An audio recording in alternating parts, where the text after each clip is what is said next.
Hello, नमस्ते, प्रणाम, हर हर महादेव। हम आप सबके भाई बनी दीपक दीपांशु। तो भैया आप सबके स्वागत बाटे हमारे यूट्यूब चैनल दीपक दीपांशु में। तो आप लोग कैसन बानी? हमरा आशा ना पूरा विश्वास बा कि आप लोग एकदम ठीक होखम और एकदम ठीक रह जा, मस्त रह जा, स्वस्थ रह जा। और इस सावन महीना में बाबा के भक्ति में व्यस्त रह जा। तो चली भैया, आज हम लोग सब खातिर एगो सैड सॉन्ग लेकर के आइल बानी, गम गीत, बेवफाई सॉन्ग, और कुछ भी कहल जा सकेला।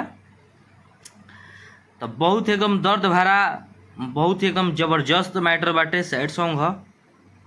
तो हमारा आशा ना पूरा विश्वास बा कि ई हमार लिखल गाना, हमारी बनावल वीडियो आप सबके बहुत ही बेहद पसंद आई, अच्छा लगी। और आप सबके प्यार दुलार, प्यार और आशीर्वाद और सपोर्ट अपने भाई दीपक दीपांशु और इस चैनल के जरूर देहब जा। और भैया वीडियो अच्छा लगी तो प्लीज़ आप लोग इस वीडियो के ज़्यादा से ज़्यादा शेयर करब जा, लाइक करब जा, और अपन एक एक कमेंट करके बतलाइब जा कि हाँ ये गम के गाना हम कैसन लिखले बानी। और आप लोग वीडियो में पूरा बनल रही जा, आप लोग शुरू से अंत तक पूरा देखब जा, सुनब जा, तो मैटर एकदम सीधा सी ध्यान में समझ आई।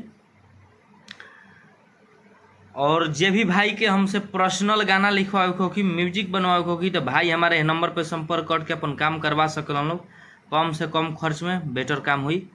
तो चलिए आप सबके तर्ज बता दी कि अहिरान घरे जनामा लेनी, अहिरान घरे जनामा जब अभी सब गाना ट्रेंड में चलता रही, सब कोई अपना बिरादर पर गावता।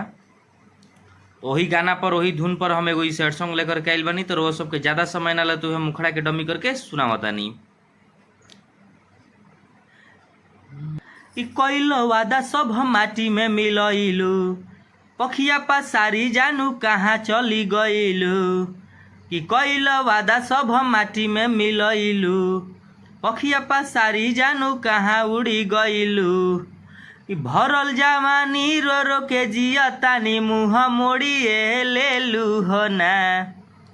कि कौन गलती भइल ए जानू, कि कौन गलती भइल ए जानू, कि कौन गलती भइल रे जनुआ, की दिल हमार तोड़िए देलू हो ना। कि कौन गलती भइल ए जनुआ, की दिल हमार तोड़िए देलू हो ना। कि कौन गलती भइल रे पगली।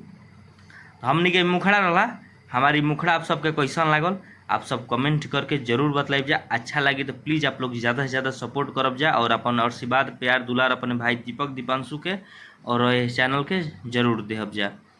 और पर्सनल सॉन्ग लिखवाने के लिए और म्यूजिक के लिए आप लोग इस नंबर पे संपर्क कर सकते हैं। चलिए, धन्यवाद।